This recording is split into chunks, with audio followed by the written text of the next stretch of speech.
Now, Anthony, we have the big ship captain. So before we get to the big ship captain, late on them, Anthony. Go ahead. Yeah, Freddie Mcgregor is one of reggae's most soulful singers. His career spanned nearly every stylistic shift in Jamaican music. We're talking about from ska and rock steady to roots reggae to lovers rock, dancehall, ragga and dub.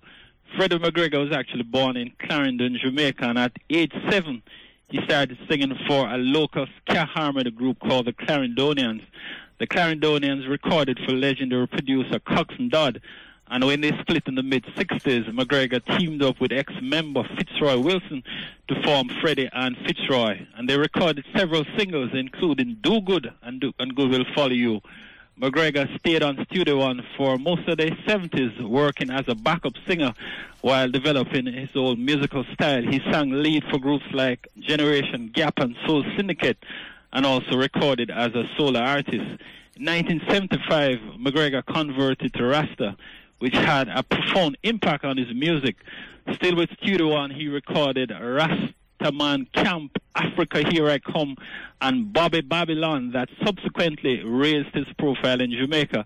In 1981, he scored a hit with Big Ship, which catapulted him to international stardom. Signing with Vast Records in 1983, Freddie extended his creative hot streak to an international audience, making a name for himself in the UK and the US. His 1984 follow-up title, Across the Border, included the pop crossover reggae hit Guantanamera. He also released All in the Same Boat in 1986. It produced a major hit in Push Come to Shove, which became his first UK hit. He sparked the interest of Polydor Records and found fame with That Girl and the cover Just Don't Wanna Be Lonely, which made the UK top 10. And after slowing his musical output in the 90s, McGregor returned in 2000 with Signature, which included roots, reggae, lovers rock, and a touch of dancehall. He followed 2 years later with the Grammy-nominated Anything for You. And of course, over the next few years, McGregor kept a regular touring schedule, but his work in the studio would shift to mentoring his sons, Stephen and Chino. Stephen, of course, worked on his 2013 release, The Captain, an album that featured Standing Strong, and of course, Move Up Jamaica, an anthem celebrating 50 years of Jamaica's independence. So there you have it, the spotlight on, of course, the big ship man, Freddie McGregor. Whoa, whoa, whoa, sailing, sailing.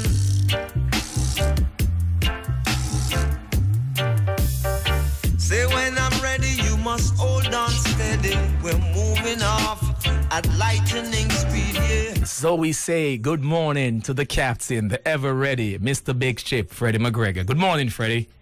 Yes, greetings. Greetings, my brethren. How is everything? Well, I'm good so far, give thanks. Well, you heard what Mr. Turner had to say about you, sir. What do you have to say about that? Well, I want to say to Mr. Turner, this is a man who loves research. and he has it down really pat. And more than anything else, I would think that any network or radio station in particular that would feature an artist and goes back to his bio to enlighten the people, it just reminds me of what radio should be or radio was.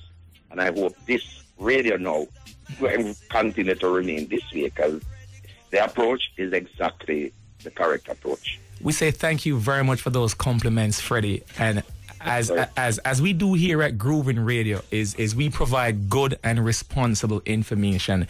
But take us back, Freddie. Take us back to the days. I mean, you heard what Jenny Jen said. At 7 years old, Freddie McGregor made his debut in singing. What was it like back then, Freddie? It was, well, first of all, I mean, I grew up in Hayes, Clarendon, just about a mile from Zero Technical High School, so it's a real country boy that way there. And back then, music was exciting. It was all about excitement. You know, you couldn't wait to hear the next Bob Marley song that was going to come out. And then drop a song named Rudy. Rudy, you know, because them time in the 70s, that used to happen as well, you know.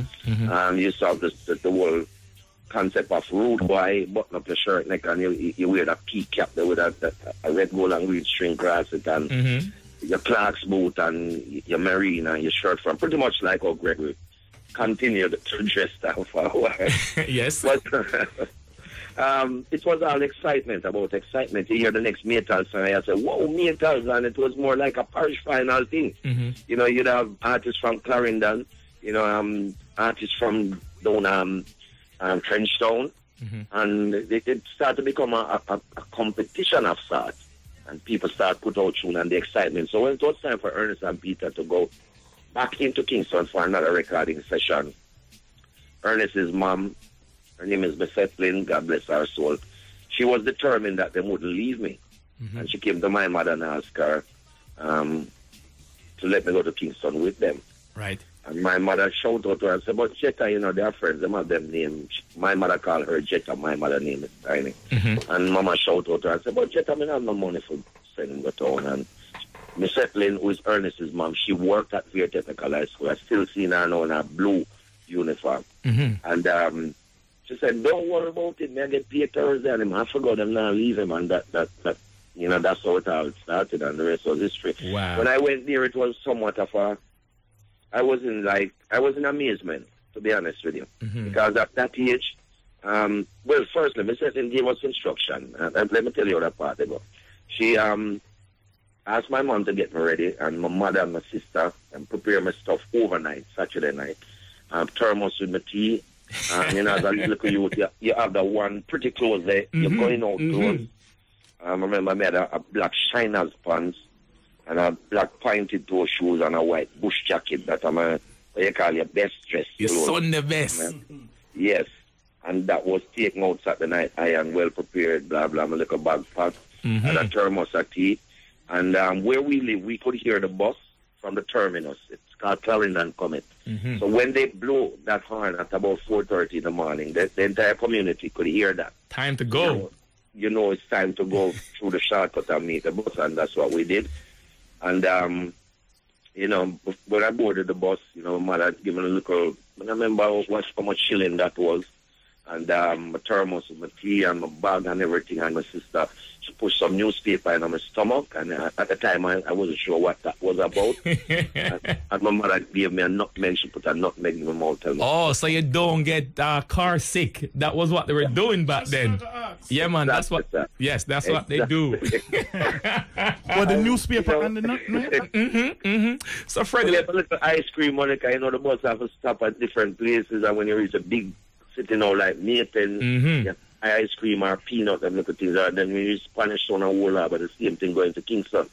But when we left, where I took the bus, and we got to the main road now, which is here, the main town in our community, Ernest and Peter boarded. And Miss Etlin was there, Ernest's mom, and her last instruction to Ernest was, make sure you don't take your tiny picnic. And she reminded us that when you get to the cemetery, because we never understand cemetery at the time. So when you get to the cemetery, reach downtown, tell the driver to put you on the Pattypan bus, which was a number 13 Jolly Joseph bus. And that bus will drop you off at Mr. Dad. Just tell him you're going to the studio. Wow. Let's take you back to the early days of Freddie McGregor. You may not be John. You can judge an apple by looking at the tree. You can judge honey by looking at the bee. You can judge a mother by looking at the daughter. You can't judge a mother by looking at the And certainly, Freddie, that song has followed you your entire life because good. I mean, Freddie, when you hear this song, and folks, just take a listen to this. Anthony, take a listen.